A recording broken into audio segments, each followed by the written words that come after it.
Welcome back to another episode of Paint Society, the channel where the learning doesn't stop when the video ends. In this episode, we're going to show you how to save a very expensive headlight from being thrown in the trash. In some cases, you'll find your headlight tab is broken and the headlight is no longer good. Insurance will most likely give you a new one. In the case of this particular headlight, it is just for an example because on the far side we have a few broken tabs that are going into the headlight and we don't actually have those to weld back on. But a very good example of if just one tab is broken, we're going to show you how to fix it using a variety of tools. And our first tool that we're going to be using is the hot stapler, brought to you by Dent Tools, which makes a variety of awesome auto body tools. Now it comes with a bunch of different staples you can use for many different applications.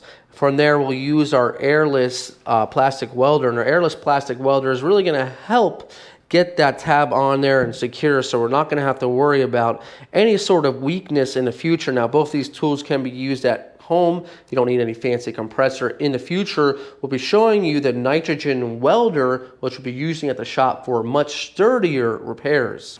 Now, there's nothing holding you back from going to Home Depot and just getting some JB Weld or some plastic weld epoxy and just putting it right back on there. Now that will hold, but it's not going to be entirely strong. Once you put a screw through it, it's going to put some stress on the tab and it can crack again. So what we're going to show you today is how to use the tools to your advantage to create a strong bond between the two plastics, and in the end you'll save money on not having to go spend all that money on epoxy kit after epoxy kit. And the first thing we'll do is clean up the tab using some pre-cleaner, and this will get any of the grease or wax or anything out like that. Now, not too big of a deal because we will not be using any adhesives, but we want to make sure our plastic does stick when it comes to welding. So I'll make sure to get it on there, and then we can use a little brush to activate the different areas inside and out. And follow that same thing up on the actual tab that broke away. The most important thing, once again, is to get clean in all these little areas because, well, you don't want to be welding to dirt. That's very, very important, all right? Especially if you're gonna epoxy this, everything needs to be clean because you might need to grind out a little bit more. We're gonna try to keep our repair very small so it doesn't look too noticeable once it's all done. Now, since we are going to be welding and not gluing, there's no need to actually sand or score any of this area.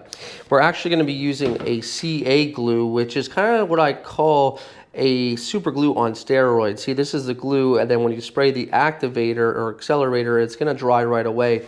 Now, you can glue this on and it will look like it is completely repaired, but as soon as you go to move it or give it any sort of tension, it's going to snap right off. Think of this as just something to get it to where we want to hold it in place. Now, we can match our grooves up and we can take a look and we'll see that, well, it's looking pretty good. So all we'll do is apply a few little drips to the exterior right where the crack is. And what I like to do is spray the opposite piece. Line her up.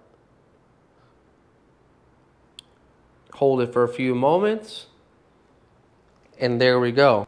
Now if we look at it, you can see that it's a little bit weak, but it's in the exact spot. And we know that because all of our grooves are lining up.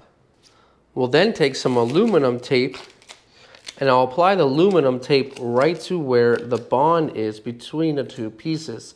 And this once again will help to just hold it together. Now the reason why we're going to start the repair on the back is so you don't see the repair on the front, so it looks as invisible as possible. We're going to do as much as we can on the back and check to see if it's going to be strong enough to just leave alone.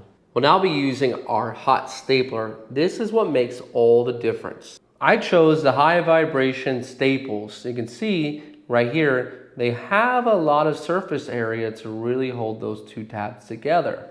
And this is what the actual staple looks like. One of the cool things I love about doing repairs now is we have structural repair. We don't just have adhesion.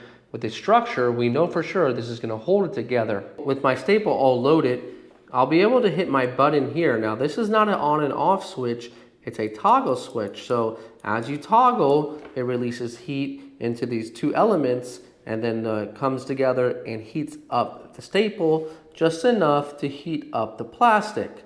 Once we start and heat up the plastic, we'll allow it to cool in there for just a few moments. I'm going to start here at the edge. Now I want to go halfway through the plastic approximately. I don't want to go through all the way to the other side. So I'll hold it down on there. When the light is on, I know that it is heating.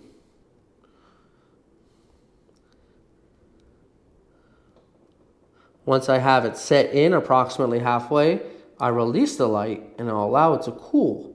By allowing it to cool, we're allowing the plastic to go back to its natural state, thus holding in the staple and solidifying the repair and making the two one. About 30 seconds later, we can release by giving it a little bit of a wiggle and pulling up. With one down, we'll look to put about 4 or 5 more throughout the whole entire area. So let's get rolling.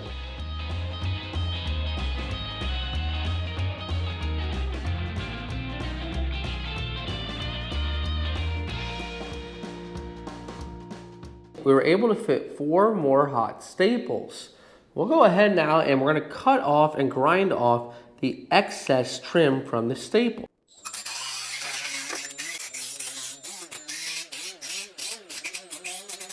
After that, we can see that it's all ground down nicely and the 2 pieces are connected. However, we still have the seam in between. Now, we know our structure is good because it's held together by metal. And if we take a look at the other side, well, you can see it's still pretty intact. We're going to start on the back side first, and we're going to start our plastic welding. But first, we need to identify what is the plastic that we need to use. So if we come here, we can look and we can see that it says HSG, that's the housing, and it is PP, which stands for polypropylene. And we found our packets right here. So this is the same rods, same plastic consistency as this plastic here. So if we were to use a wrong plastic, well, it wouldn't blend and wouldn't melt into the actual plastic housing. So that's very important that we identify the plastic first. Next, it's time to plug in our airless welder. What does airless mean? Well, we don't need the air from the compressor. It just plugs right in.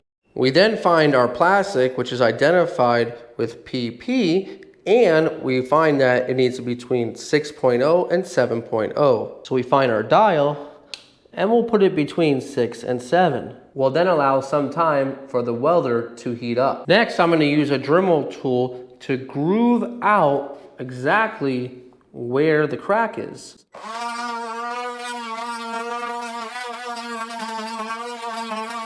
So then we'll take our welding iron and we will just smooth out those edges from the grinder.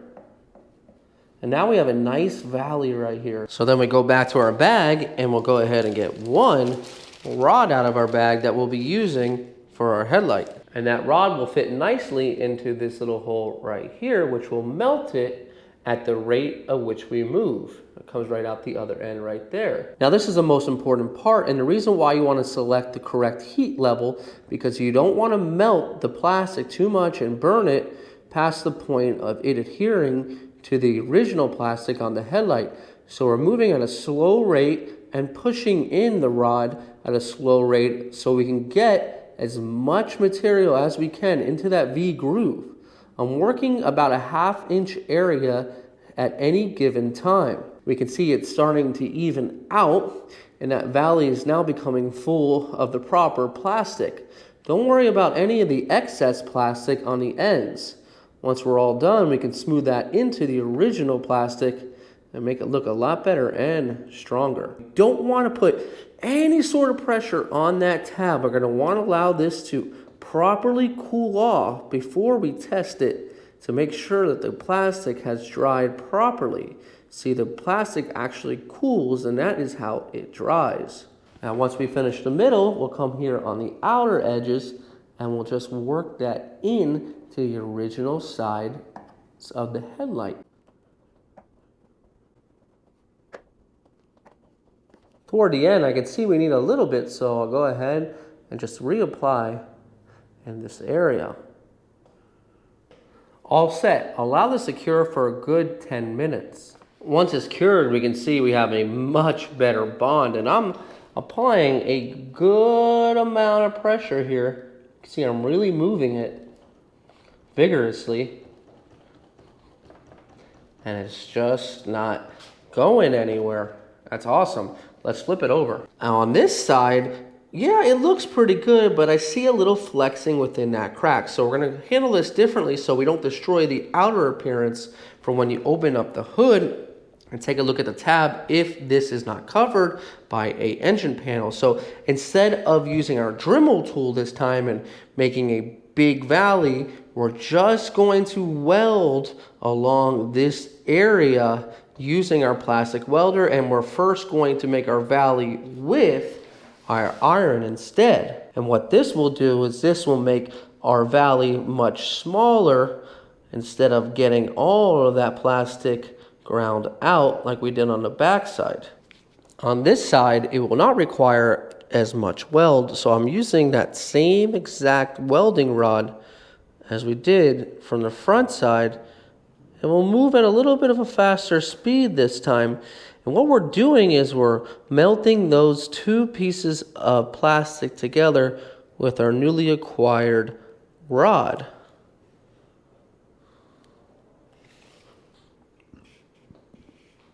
After the front side is completely welded, we can see how strong it is by the tension we're putting on it. You can see how the first part of the plastic that was originally broken off from the tab is now moving in complete unison and has flexibility. That's something you don't really get with epoxies, because when you got the epoxy, it becomes very rigid and it doesn't take the vibration. You know, we can just pick this thing up just like this. You can see how strong it is with that plastic welding and hot staple. When we take a look at it once more, we can see the integrity of the weld holding it up with all the weight of about a 10-pound headlight sitting on our little plastic weld. So you can see how strong it really is. In a matter of 10 to 15 minutes, you can have repaired tabs that are this strong. And that's going to conclude today's video on how to use the plastic airless welder, which works really good at home and at the body shop. You can save a lot of money,